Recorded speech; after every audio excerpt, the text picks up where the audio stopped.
So it's 2003, and Alpo was on a witness stand in D.C. testifying against some young guys called the Young Guns. He's been in custody 10, 11 years at this point. Almost 12 years. And he's just an expert. And they just got taken off the Drugs. street.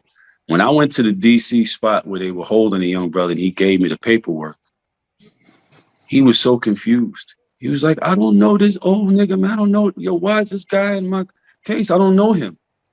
They were completely confused. They was like, what is this about? I don't get it. Why is he And here? what happened to those guys? They get slammed? They got prosecuted. Did they get convicted? I'm pretty sure, yeah. As I recall. But Poe went in there and he gave up his entire history. When a person reads this, when they go to Old Gangsters and Young Guns and they read this, the question has got to be, as they're reading his very long introduction. When I say introduction, I mean they're introducing him and going through his entire history. How the defense sat there and let him go through his whole history. Who gave you your first package? And Alpo say their name, first and last name, who they were, how old he was, and where they are now. And he went from the very first person that he did something with at like 16. He went from that person all the way up until they brought his ass in. Every person, first and last name, who they were, what they gave him, what he did with them, what. This is what he was sitting there doing. Wow. Yeah, it's bizarre, bro. It's bizarre. Let me ask you a question. Did he even get out early? Was he making money maybe doing that? Because he didn't get out.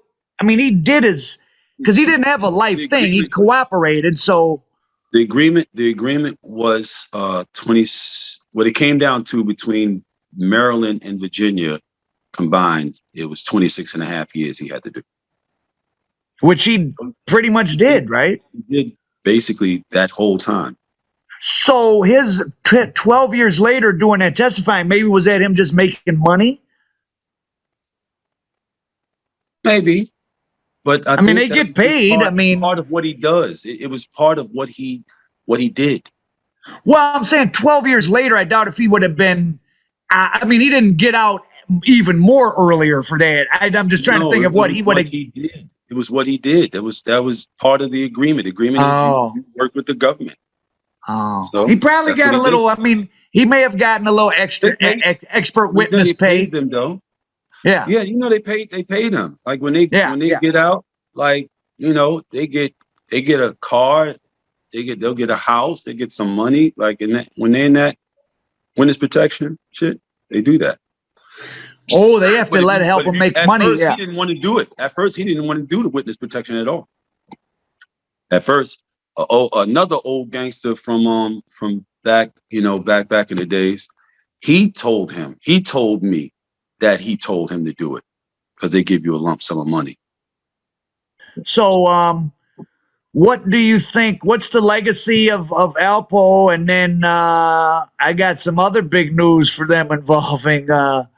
Well, I'm not going to say exactly, but possible news involving BMF. But what's the legacy of Alpo and I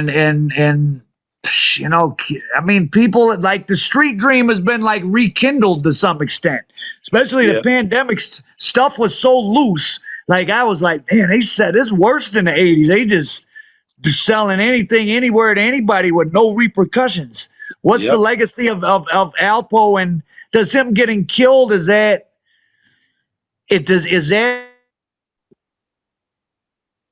a way almost like bad in that it symbolizes like, oh well, the street rules really are in effect. They killed him. Yeah, kill snitches. Like what does it all mean, if anything? Or is it just more randomness?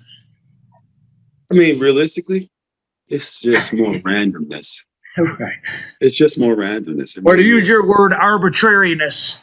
Yeah, it's just more arbitrariness. That's it. I mean, this probably stems from, something that he did since he's been home. I don't know why people don't think that, but It's probably something he did since. Is Cavario giving us a secret insight, or you're just sort of No, I'm just giving the benefit of my experience, knowing his personality, knowing him, and it's probably something that he's done. I mean, or could have hit somebody's girl or something. Yeah, he was always good for that. He you know he didn't really change much. Oh, he didn't seem like a difference. Because some people do seem different after prison. He didn't. No, he didn't really seem different. He didn't really seem different at all. And I don't think he thought there was a need to change. I think he thought he was just like he should be.